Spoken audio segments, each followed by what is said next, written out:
आप देख रहे हैं शेयर बाजार लाइव। दो मेहमान हमारे साथ मौजूद हैं, किरण जाधव हैं और राजेश सतपुते हैं, जिनसे हम बातचीत कर रहे हैं आज की मॉर्निंग स्ट्रैटेजी की और जान रहे हैं वो शेयर्स जो कि आज आपके दिन में कमाई कराएंगे। अब खबरों वाले शेयर्स देख लेते हैं इस लिस्ट में, और जो पहला नाम है वो है वेल्सपर एंटरप्राइजेस का। खबर है कि कल क्योंकि बोर्ड मीट थी जिसमें बायबैक पर डिसीजन लेना था और बोर्ड ने शेयर बायबैक को अप्रूवल दिया है। 62 रुपए प्रति शेयर के भाव पर ये बायबैक प्राइस तय किया गया है। आप देखिए कल ये स्टॉक 5% गिरा, उसके पहले सेशन में ये 5 से 6% बढ़ा भी था और जो बायबैक प्राइस भी तय किया वो बहुत अप्रिशिएटेड प्राइस पर नहीं है। तो आज कोई पॉजिटिव रिएक्शन आएगा ये कहना मुश्किल है। लेकिन राजेश, आप पे कमेंट्स क्या होंगे वेल्सपर एंटरप्राइजेस पर? नहीं, आपने बहुत सही कहा, क्योंकि इसका जो बेस बन रहा है, पिछले हम लोगों ने देखा कि पिछले 20 trading session 15 to 20 trading session से हम लोग देख रहे हैं कि 59 and 60 के आसपास ही ये काउंटर ट्रेड हो रहा है। इनफैक्ट इसमें एक अच्छा पुलबैक भी आया था, 60 से लेकर 68 तक हमने इसमें एक अच्छा ट्रैक्शन देखा, लेकिन उसके बाद फिजल आउट हो गया। तो मुझे लगता है कि इसमें ज़्यादा कुछ होगा नहीं मार्केट में। ओवरऑल अगर आप देखो तो मार्केट भी स्लगिश रहेगा, उसके साथ ये भी स्लगिश रहेगा। सो इसमें कुछ ट्रेड न ले तो ज़्यादा बेहतर होगा। ये किरण, एनसीसी पे क्या करना चाहिए, क्योंकि प्रमोटर्स ने कुछ गिरवी रखे शेयर छुड़वा लिए हैं। ये खबर तो पॉजिटिव है, जो 62 लाख शेयरों ने कुछ गिरवी रखे थे वो छुड़वाए गए हैं, लेकिन क्या स्ट्रक्चर भी इतना पॉजिटिव है? ऐसा ना हो कि खबर के साथ सिर्फ एक टिक हरा निशान में आए, बाद में लाल में चला जाए और ट्रेडर ट्रैप हो जाए। बिल्कुल, मुझे लगता है कि इधर कोई अब भी पॉजिटिव रुझान दिखाई नहीं दे रहा है चार्ट्स के हिसाब से। एक अच्छी पुल बैक रैली देखी गई थी 72 से लेके 86 तक डीपीजी, और उसके बाद हम वापस करेक्टिव रैली देख रहे हैं। मुझे लगता है ये स्टॉक करीबन 76-50 तक नीचे आ सकता है। पॉजिटिव अगर कुछ खुलता है 80-81 के करीब, तो उधर एक बेकवाली करने की सलाह होगी 82.50 82.20 के स्टॉप लॉस के साथ, और वापस एक बार हम करीबन नीचे 76.50 तक आने की उम्मीद है। जी, खबर वाले शेयर्स में एक ऑरेंप्रो सोल्यूशन भी है। कल हालांकि ये स्टॉक कमजोरी के साथ बंद हुआ था, लेकिन खबर है कि गुडपैक ने कंपनी को नियुक्त किया है सप्लाई चेन मैनेजमेंट के लिए। ये स्टॉक पिछले 1-1.5 महीने में परफॉर्म किया है। कल हालांकि थोड़ी प्रॉफिट बुकिंग देखी गई थी, लेकिन एक टेक्निकल कमेंट ले लेते हैं। राजेश, क्या व्यू आपका ऑरेंप्रो सोल्यूशंस पर? देखिए, यहाँ पे चार्टिकली थोड़ा डिफिकल्ट होगा इस पे कमेंट करना। I would like to skip this. ठीक है, चलिए कोई बात नहीं। आगे अब बढ़ते हुए एक और शेयर जो कि लगातार सुर्खियों में है वह मंधाना इंडस्ट्रीज़। प्रमोटर ने कुछ एक और गिरवी रखे शेयर छुड़वाए हैं, करीब 3.5 लाख शेयर हैं ये मंधाना इंडस्ट्रीज़ पे। तो किरण, लगातार सर्किट लग रहा है, लेकिन रिटेल जब से डीमर्ज हुआ है, अब उसके बाद 1-2 दिन तो वो भी चला, लेकिन उसके बाद वो उल्टा चलने लगा, उसको आप गिरावट लगातार देख पा रहे हैं। ऐसा ही होगा क्या? मंधाना इंडस्ट्रीज़ चलता जाएगा और रिटेल पिटता जाएगा? पर ये मंदाना इंडस्ट्रीज जो स्टॉक है वो सर्किट टू सर्किट चलने वाला स्टॉक है। अगर पॉजिटिव न्यूज है तो अपर सर्किट लगता है, नेगेटिव न्यूज है तो नेगेटिव सर्किट लगता है। तो एक्चुअली इन्वेस्टमेंट की अपॉर्चुनिटी बहुत कम मिलती है, पर पिछले 2 दिनों से सर्किट नहीं लग रहा है, और मुझे लगता है ये पॉजिटिव बात होते आज तो on the higher side circuit लगने की संभावना है। अगर नहीं लगती है तो बाय करने की सलाह होगी। जो परसों का स्विंग बॉटम है करीबन 32.50 का, तो उसके नीचे आपका स्टॉप लॉस होना चाहिए, और मुझे लगता है कि इधर से वापस एक बार जो अभी परसों का हाई लगाया था करीबन 46 का, उसके ऊपर जाते हुए हमें देखने को मिल जाना चाहिए। जिस तरीके के वॉल्यूम्स हमने पिछले 10 दिनों में देखे हैं, बहुत अच्छे वॉल्यूम्स है। शायद ये जो लोअर सर्किट से नीचे आ रहा था वो करेक्टिव रैली थी, और अभी वापस एक बार न्यू हाई करता नजर आएगा। एक कर्नाटका बैंक की बात कर लेते हैं। नोटबंदी के बाद 1000 करोड़ के लोन की रिकवरी हुई है और पुराने नोट के रूप में 1000 करोड़ ये बैंक को मिले हैं। लेकिन बैंकिंग स्टॉक्स पर बात करने की वजह यह है कि पिछले 2-3 दिनों में या फिर इस पूरे हफ्ते जो सेंटिमेंट्स हैं वो थोड़े से कमजोर हुए हैं। अभी राजेश, कोई शॉर्ट की स्ट्रैटेजी है आपकी किसी भी बैंकिंग स्टॉक्स पर आज के लिए, या फिर पोजिशनल नजरिए से, या फिर अवॉइड कर रहे हैं? देखिए, ओवरऑल मेरा बैंकिंग में view slightly buy on dip का है, लेकिन पीएसयू बैंकिंग में हम देख रहे हैं कि उसमें प्रेशर है।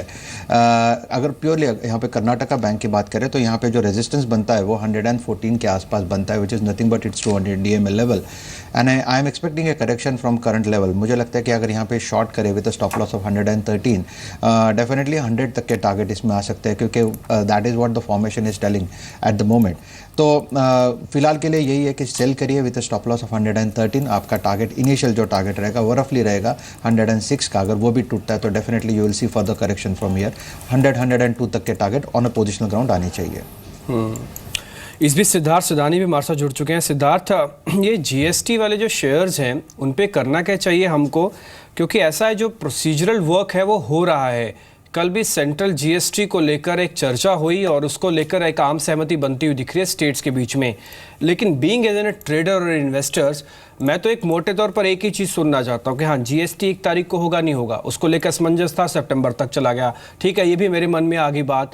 लेकिन क्या अभी भी आपको लगता है कि अब पूरा वैल्यूएशन अभी एडजस्टमेंट नहीं हुआ, जो ट्रेड में स्विंग्स आने चाहिए थे वो नहीं आए? प्रोसीजर है वो अपना काम कर रहा है, लेकिन ट्रेडर्स को अपना काम करना है, प्लस करना है या फिर शॉर्ट करना है, वो क्या करें?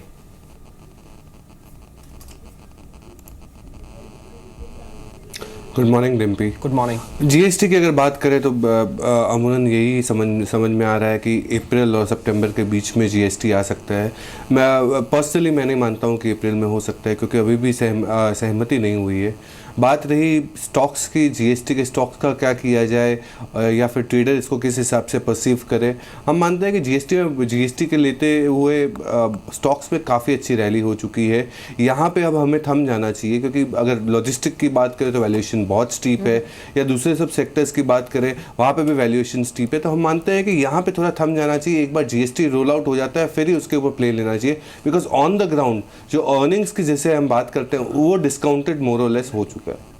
जी, लेकिन लॉजिस्टिक स्पेस से किरण, गति और ऑल कार्गो, इन दोनों स्टॉक्स पर आपका क्या व्यू है? क्योंकि दोनों ही कल ये वीक मार्केट में बढ़कर बंद हुए थे और निचले स्तरों से संभल कर बंद हुए थे। कोई लॉन्ग ट्रेड की पॉसिबिलिटी आपको लगती है दोनों में से किसी स्टॉक पर? अगर लॉन्ग करना ही है तो ऑल कार्गो का चार्ट रिलेटिवली स्ट्रांग है। पिछले 5 दिनों के रेजिस्टेंस के ऊपर कल क्लोज हुआ था, ठीक ठाक वॉल्यूम था। और कल के अगर इंट्राडे चार्ट देख रहे हैं तो सेकेंड हाफ में अच्छा वॉल्यूम के साथ इसने उछाल दिखाई दी। तो मुझे लगता है ये इधर से करीबन 180-182 के लेवल्स को टेस्ट करने की संभावना बनती है, और इसके लिए बहुत स्ट्रिक्ट स्टॉप लॉस 171 का रखना चाहिए, जो कि बहुत करीब है करंट लेवल्स के साथ। तो रिस्क टू रिवॉर्ड रेशियो भी फेवरेबल है, तो ये एक high risk investor trade initiate कर सकते हैं।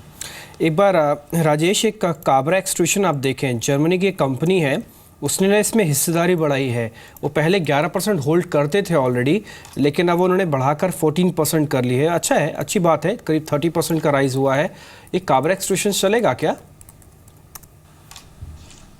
देखिए, करंट मार्केट प्राइस से देयर इज अ प्रोबेबिलिटी कि यहाँ से 3 to 4% का एक जंप मिल सकता है, बट ओवरऑल अगर उसका काउंटर देखें तो स्लगिश है। I feel that is better you avoid this counter at the moment. जी, एक हेक्सावेयर को देख लेते हैं। अभी भी खबर आई है हेक्सावेयर पे कुछ सेकंड्स पहले ही कि हेक्सावेयर ने 57 लाख शेयरों के बायबैक को अप्रूवल दिया है एट द प्राइस ऑफ 240। कल ये स्टॉक 203 पर बंद हुआ था 1.5% की वीकनेस लेकर, और हमने देखा भी था कि अभी जब अक्टूबर में कंपनी की बोर्ड मीट हुई थी तब उन्होंने इंटरिम डिविडेंड के साथ साथ बायबैक को भी अप्रूवल दिया था। लेकिन अब जो खबर आई है उसके मुताबिक जो बायबैक होगा वो 240 के प्राइस पर होगा। सिद्धार्थ, आपके कमेंट्स क्या हैं हेक्सावेयर पर, और जो बायबैक प्राइस आया है 240 का, क्या इस प्राइस के बाद कुछ वाइब्रेंसी आज हम एक्सपेक्ट कर सकते हैं हेक्सावेयर में?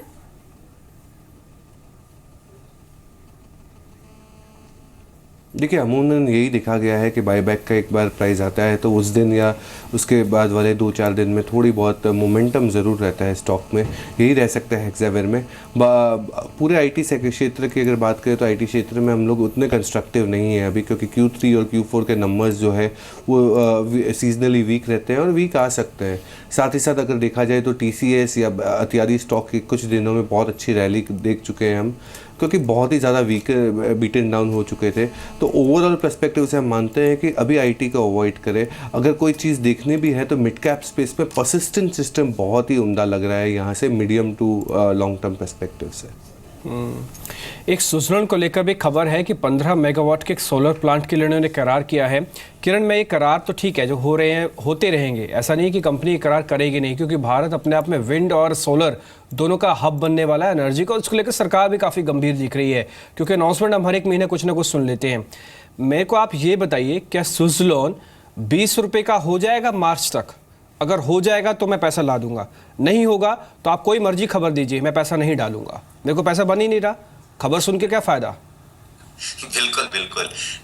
डिम्पी जी, आपने सही कहा कि 20 क्या, मुझे लगता है 16 रुपए का होने की भी आसार दिखाई नहीं दे रहे चार्ट के हिसाब से। पिछले 4 महीने से एक रेंज में 14 on the lower side, 1550 on the higher side, इसी रेंज में चल रहा है। 14 रुपीज के नीचे कल के ट्रेडिंग सेशन में चला गया था, पर उसके बाद शायद ये न्यूज इंटरनल रिसोर्सेज से आई होगी, तो इसलिए वापस एक बार 1410 1420 के लेवल्स देखने को मिले थे।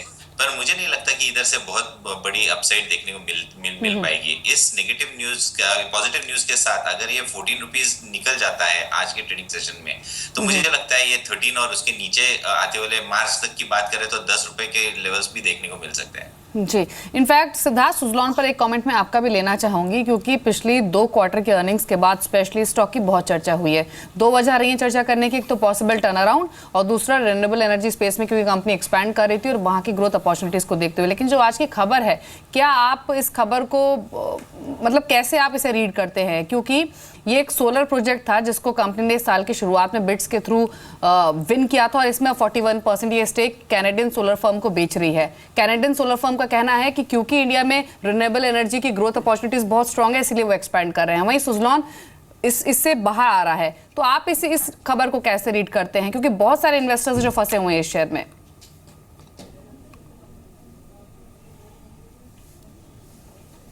दीपाली, डेफिनेटली ये एक वेलकम मूव है, क्योंकि अगर हिस्सेदारी बेची जा रही है तो ये एक बहुत अच्छा वेलकम मूव है।